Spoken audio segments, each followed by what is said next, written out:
my soul. I live for you alone. Every breath.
Mon âme a soif de Dieu, du Dieu vivant. Quand irai-je et paraîtrai-je devant la face de Dieu? Amen. Le passage que nous venons de lire a été écrit par un assoiffé de la présence de Dieu. Et nous le connaissons tous. C'est David qui soupirait à chaque instant et à tout moment après la présence de Dieu. Et la Bible nous parle de plusieurs personnages qui, comme David, soupiraient aussi après cette présence. Nous avons l'exemple de Moïse, qui dit à Dieu dans Exode 33, 15, « Si tu ne marches pas toi-même avec nous, ne nous fais pas monter d'ici. » Exode 33, 15. Et nous comprenons par là que Moïse ici est en train de dire au Seigneur, « Seigneur, si ta présence n'est pas avec moi, alors je ne vais nulle part. Je ne ferai rien sans que tu ne sois avec moi. » Amen. Nous avons aussi l'exemple de Jésus qui continuellement cherchait la présence de Dieu en toutes choses et en tout temps. Il ne manquait pas de le faire.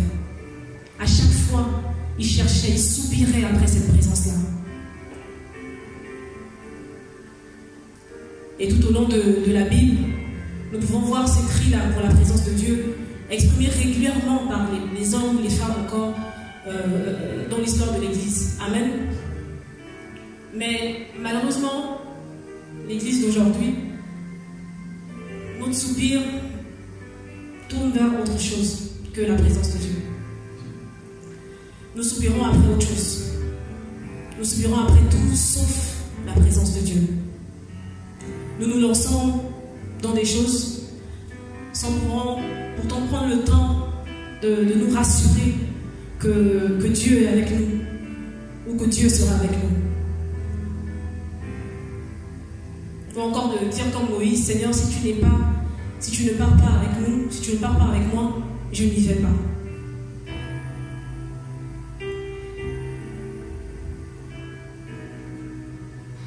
Alors nous ne soupirons plus assez après cette présence. La présence de Dieu est devenue rare dans nos églises, dans nos assemblées. On se permet souvent de dire que Dieu est là par audace. Amen. Sans pour autant avoir une approbation de lui. Nous nous lançons comme ça. Nous déclarons comme ça que Dieu est là. Et pourquoi? Parce que peut-être nous pensons que nous avons une connaissance assez trop grande pour Dieu, de Dieu, ou encore parce que nous avons pu faire 2, 3 miracles, ou encore parce que notre église est bondée de monde. Alors nous nous soupirons plus après cette présence. Nous nous contentons de nos soupirs à nous, ou encore de ce que nous voulons, et non soupirer après cette présence, qui est un besoin vital pour nous en tant qu'enfants de Dieu. Alors au lieu de rechercher la face de Dieu, nous recherchons plus sa main. Au lieu de rechercher la présence de Dieu, nous recherchons la bénédiction de Dieu. Amen. Et nous pouvons le voir aussi comme le peuple d'Israël, qui n'a pas soupiré après celui-là qui les a délivrés, mais qui a soupiré après la manne de chaque jour, l'eau. Amen. Ils ne soupiraient plus après ce Dieu-là qui les a pourtant délivrés. Et nous voyons aussi que, nous voyons dans l'histoire de Saül, l'histoire de Saül nous enseigne énormément sur les conséquences quand nous ne soupirons plus après la présence de Dieu. Nous avons vu comment il a fini. Amen. Nous avons vu qu'il a perdu sa royauté et grâce auprès de Dieu. Alors frères et sœurs, ce soir, j'aimerais dire à quelqu'un que on ne peut pas parler de victoire sans la présence de Dieu. On ne peut pas parler de combat, ou encore on ne peut pas parler de tout ce qui est autour de Dieu sans pour autant parler de cette présence-là, sans pour autant vivre et expérimenter et soupirer après cette présence. Amen. L'Église d'aujourd'hui veut nous emmener à soupirer après autre chose, après la prospérité, après la délivrance, les miracles. Mais nous ne voyons plus rares sont ces temps-là, ces moments-là dans des églises où nous soupirons, où nous voyons des chrétiens que nous sommes soupirés après la présence de Dieu. Et même que quand il n'y a pas tout ça, quand il n'y a pas des miracles, là aussi on dit que Dieu n'est pas là. Amen. Alors que le meilleur compliment que... je vais dire comment... Le meilleur compliment qu'un visiteur, quand il vient dans un endroit où nous adorons Dieu, ce n'est pas de nous dire ce bâtiment il est beau, la louange est superbe. Non, mais qu'au contraire, quand ils partent de là et qu'ils disent réellement Dieu est au milieu d'eux, la présence de Dieu est véritablement là, elle est palpable. Ou encore dans nos vies, quand nous nous voyons, quand les gens nous rencontrent, ils doivent ressentir cela, que vraiment nous marchons avec Dieu. La présence de Dieu était évidente dans la vie d'Abraham. Amen. Même les païens autour de lui reconnaissaient la différence qu'il y avait entre lui et eux. Et nous pouvons lire dans Genèse 21, 22, où ce roi païen disait à Abraham, il y a quelque chose de différent avec toi.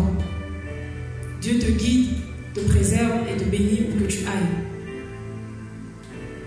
Les païens doivent ressentir qu'il y a une différence. Amen. Mais pour qu'ils ressentent cette différence-là, il faut que nous soupirons après cette présence-là. Parce qu'en dehors de cette présence-là, nous ne pouvons pas voir cette différence entre ces personnes qui sont non converties et nous en tant qu'enfants de Dieu. Soupirer après Dieu, c'est un besoin vital pour nous. C'est comme notre corps qui a besoin d'oxygène chaque jour, mais c'est pareil. Nous avons besoin de la présence de Dieu tout le temps et à chaque instant. Nous ne pouvons rien faire en dehors de la présence de Dieu. Ce n'est pas possible. Nous ne pouvons pas laisser Dieu à la porte en train de cogner et nous sommes là dans le spectacle en train de faire tout, en train de prier, en train de louer, sachant qu'il est dehors. Alléluia. Sachant que nos cœurs ne soupirent pas après lui. Parce que plus nous avançons, plus nous allons dans une autre dimension, plus nous devons rechercher encore plus cette présence. Parce que cette présence-là permet de maintenir déjà cette dimension et d'aller encore plus loin. Et quand nous expérimentons la gloire de la présence de Dieu, nous ne pouvons que la désirer ardemment, car elle produit des résultats puissants dans nos vies. pour ceux qui la recherchent, évidemment. Amen.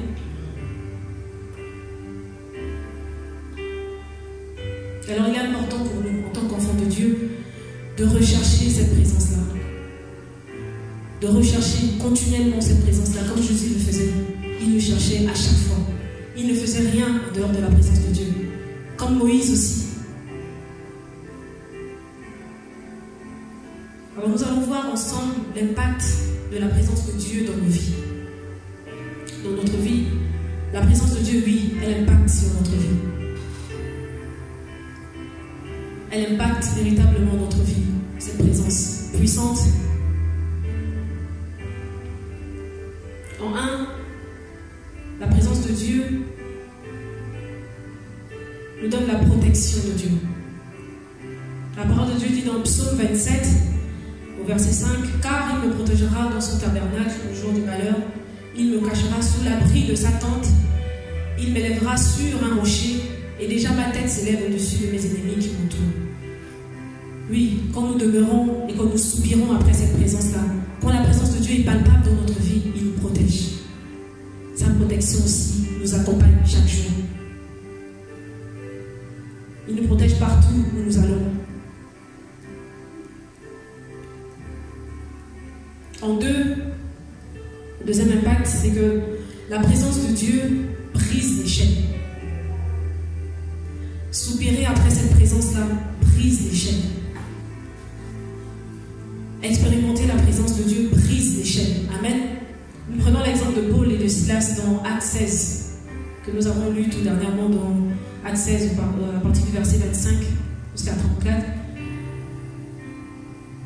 Après qu'ils aient reçu des coups, Paul et Silas, on les jetait en prison, on les a mis en prison.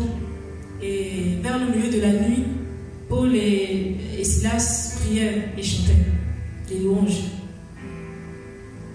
Et les prisonniers les entendaient. Tout à coup, au verset 26, il se fit un grand tremblement de terre, en sorte que les fondements de la prison furent ébranlés.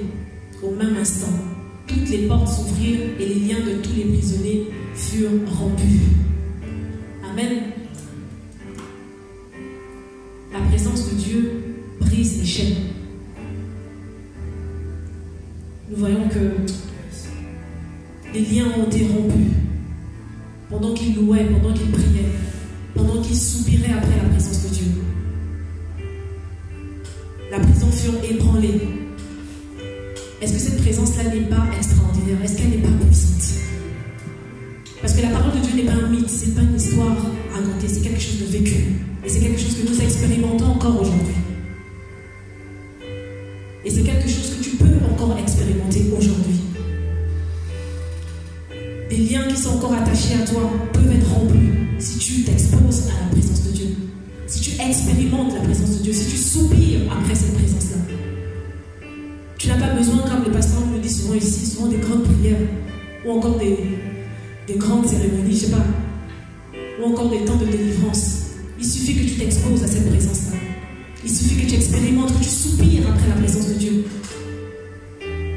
Et tu verras tous ces liens se briser. Amen. En 3, la présence de Dieu nous affecte et nous transforme. Alléluia. La présence de Dieu nous affecte et nous transforme. Dans Marc 9, au verset 2, on dit 6 jours après, Jésus prit avec lui Pierre, Jacques et Jean, et il les conduisit seuls à l'écart sur une haute montagne. Et là, il fut transfiguré devant eux. Ce passage nous montre combien la présence de Dieu peut sérieusement impacter notre vie. De la même manière, le sel affecte tout ce qui est en contact avec lui. De la même manière, la présence de Dieu aussi affecte aussi, nous change, nous transforme, nous restaure, nous relève. Tu ne peux pas être exposé à cette présence-là. Tu ne peux pas soupirer après la présence de Dieu et rester pareil. Ce n'est pas possible. C'est que ton soupir n'est pas réel. C'est que ton soupir n'est pas réel. Parce que quand tu soupires après la présence de Dieu, quand tu soupires après lui, ta vie est impactée, affectée et transformée.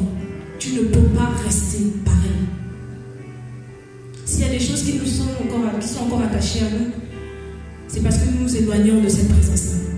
Parce que véritablement, quand nous sommes exposés, quand nous vivons, quand nous expérimentons réellement cette présence-là, quand nous soupirons après cette présence-là, forcément nous sommes transformés et changés. Et nous voyons que ces effets-là de cette présence-là ne sont pas que spirituels, mais peuvent être aussi physiques, comme l'a expérimenté Jésus. On dit qu'il a été transfiguré. Amen. Donc nous pouvons voir vraiment des choses changer dans notre vie. Nous pouvons voir des montagnes déplacées dans notre vie. De manière spirituelle, oui, mais aussi de manière physique. Nous pouvons voir des vies changer. Une personne qui t'a parlé aujourd'hui, demain la personne te dit autre chose. Tu tombes des nues. Mais pourquoi? Parce que tu as soupiré après la présence de Dieu. Tu as soupiré après la présence de Dieu. Tu t'es exposé à cette présence-là. Amen. Alors c'est sûr que quelqu'un me demande, mais comment soupirer après la présence de Dieu? Comment soupirer après la présence de Dieu? Comment soupirer après la présence de Dieu? Comment soupirer après Dieu? Amen. Déjà, nous devons faire comme Moïse. Nous devons faire comme Moïse. Se rassurer à chaque fois que Dieu est là. Se rassurer à chaque fois que Dieu sera avec nous. Que où je vais, ou ce que je vais faire, Dieu est avec moi. Se rassurer à chaque fois. Et dire au Seigneur, Seigneur, est-ce que tu es là? Est-ce que tu es présent? De ne pas nous fier à notre instinct. De ne pas nous fier à nos désirs ou encore à nos besoins de notre chair. Parce que notre chair veut tellement ça, ou bien parce que nous voulons tellement une chose, on se dit forcément Dieu est là.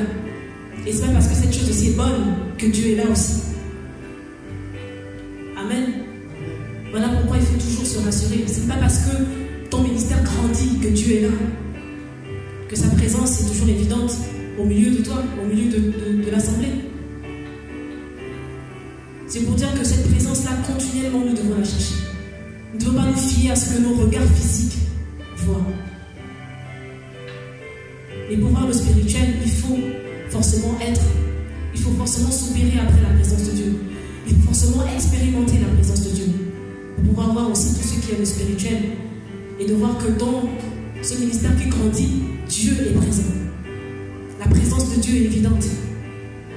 Amen. Donc nous devons faire comme Moïse, nous rassurer à chaque fois et en tout temps. Nous rassurer avant d'aller quelque part. Comment soupirer après la présence de Dieu? Nous devons aussi nous retirer, apprendre à nous retirer. Quand je parle de retirer, je parle par exemple des retraites spirituelles. Amen, c'est quelque chose qui, moi, m'a beaucoup impacté. Au début de ma foi, c'est ce que je faisais. Un week-end sur deux, je me retirais, je venais à l'église. Je cherchais la présence de Dieu. Et j'ai vu ce que cette présence-là a fait de moi aujourd'hui. Si je suis debout devant vous, c'est à cause de cette présence-là, vers laquelle j'ai soupiré chaque jour. Un week-end sur deux, je me retirais, je venais ici. Je cherchais la face de Dieu, je soupirais après cette présence. Alors nous devons aussi apprendre à le faire, à se retirer. Quand nous voyons aussi le parcours de toutes ces personnes dans l'église, dans la Bible, ces personnes-là se retiraient à chaque fois aussi. Ils se mettaient à part aussi pour s'exposer à la présence de Dieu, pour soupirer après la présence de Dieu.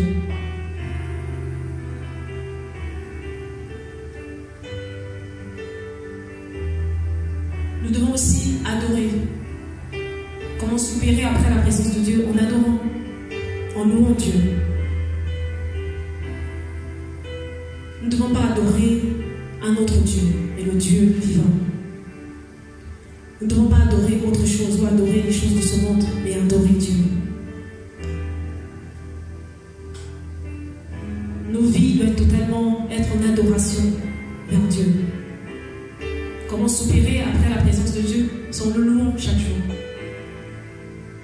Sans le louant chaque jour. Sans faisant monter vers lui les louanges.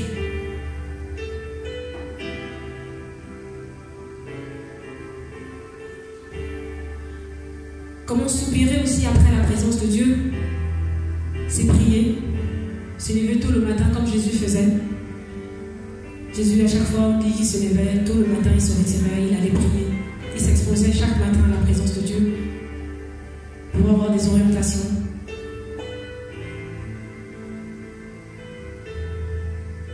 C'est comme cela que nous pouvons soupirer après la présence de Dieu. Amen. En faisant comme Moïse, en nous retirant souvent, en prenant des retraites spirituelles, en adorant, en louant, en priant. C'est comme cela que nous pouvons soupirer après Dieu, après la présence de Dieu. Un enfant de Dieu, chaque jour, ne peut pas se lever et ne pas jauger sa soif pour Dieu. Amen. Ne peut pas vivre comme ça et puis ne pas jauger à chaque fois et s'asseoir un moment et dire: est-ce que mon soupir est encore assez fort pour Dieu? Et si ce n'est pas le cas, repartir, s'exposer à cette présence-là. Et de recommencer à soupirer après Dieu.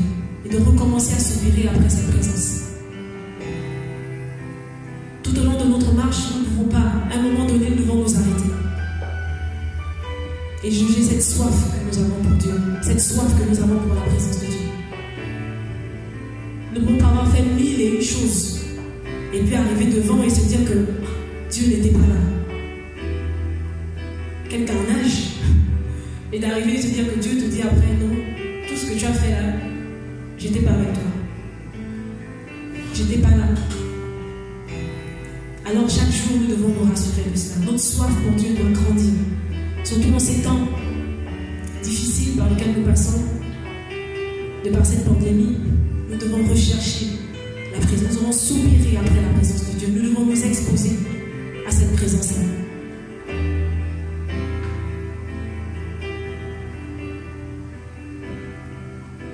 Plusieurs chrétiens souffrent d'une grave maladie, celle de l'absence de la présence de Dieu. C'est une maladie.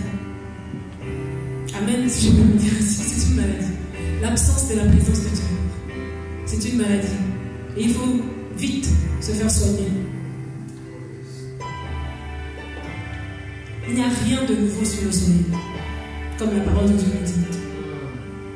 Revenons à l'essentiel. La présence de Dieu. Soupirer après cette présence-là. C'est dans cette présence-là que nous sommes totalement restaurés. C'est dans cette présence-là que nous sommes totalement guéris, délivrés. Ce n'est pas la délivrance des hommes qui dit aujourd'hui tu es guéri. Mais est-ce que quand il a dit Dieu était là, est-ce que c'est Dieu qui t'a guéri? Revenons à l'essentiel. La présence de Dieu. Nous savons, je sais, que Jésus revient bientôt. Et quand Jésus reviendra, il prendra une église qui vit dans la présence de Dieu. Il prendra une église qui vit dans la présence de Dieu. Pas une autre église que celle-là qui vit dans sa présence. Amen. Nous avons vu dans la Bible, Enoch, il a été enlevé. Mais on dit dans Genèse 5, 24, Enoch marcha avec Dieu, puis il ne fut plus parce que Dieu le prit. Apparemment, c'est un déclencheur.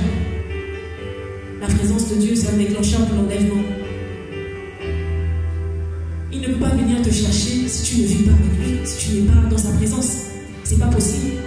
Quand il viendra nous chercher, il faudra qu'on soit dans cette présence-là. Amen. Il faudra qu'il trouve des cœurs qui soupirent après cette présence. Et c'est comme cela qu'on sera enlevé. Et pas autrement. C'est pas parce que tu seras en train de délivrer, ou encore en train de soigner quelqu'un, ou encore en train de... je sais pas. Non. Est-ce que pendant que tu seras en train de délivrer, est-ce que tu le feras dans la présence de Dieu? Est-ce qu'à ce moment-là, quand il viendra nous chercher, est-ce que nous serons véritablement dans cette présence-là? Donc déjà, la présence de Dieu est un déclencheur. Parce qu'on dit bien que Enoch marchait avec Dieu. Il était constamment dans la présence de Dieu. Voilà pourquoi il a été enlevé. Pas voilà, mais il a été enlevé. On dit qu'il a été enlevé. Dieu le prie. Celui qui vit avec Dieu sur terre vivra avec lui dans le ciel. Celui qui n'arrive pas à vivre dans la présence de Dieu sur terre ne pourra pas vivre avec lui dans le ciel. C'est évident en fait.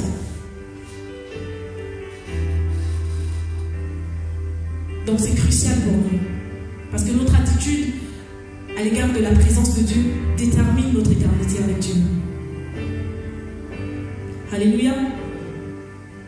Alors nous devons sans cesse soupirer après cette présence-là. David, lui, soupirait après la présence de Dieu tous les jours. Jésus, pareil, tous les jours, il soupirait après la présence de Dieu. Il ne regardait pas à ses exploits. Il ne regardait pas à tout ce qu'il faisait, à tout ce qu'il accomplissait. Tout ce qui intéressait Jésus, ou tout ce qui intéressait David, c'était que Dieu soit avec lui. C'était que Dieu soit présent avec lui. Alléluia. Alors nous devons dire chaque jour, Seigneur, je ne veux rien sans toi. Je ne veux pas de victoire sans toi. Je ne veux pas une autre dimension sans toi. Si tu n'es pas dans cette dimension à laquelle je soupire, à laquelle j'aspire, Seigneur, ce n'est pas la peine. Je ne veux pas. Je ne veux pas d'un ministère sans toi. Je ne veux pas de délivrance sans toi. Je ne veux pas de restauration sans toi. Je veux véritablement, Seigneur, que ta présence impacte ma vie. Et je veux soupirer chaque jour après cette présence. Telles sont les paroles d'un enfant de Dieu de tous les jours. Alléluia.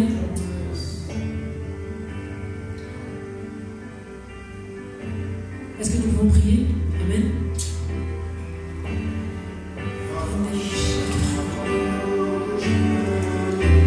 Comme le psaume 63, verset 1 dit: ô Dieu, tu es mon Dieu, je te cherche, mon âme a soif de toi, mon corps soupire après toi. Est-ce que nous pouvons prier dans ce sens et dire: Seigneur, nous soupirons après toi. Mon âme a soif de toi, Seigneur. Seigneur, je le répète encore, Seigneur, je ne veux rien sans toi. Je veux chaque jour, Seigneur, soupirer après ta présence.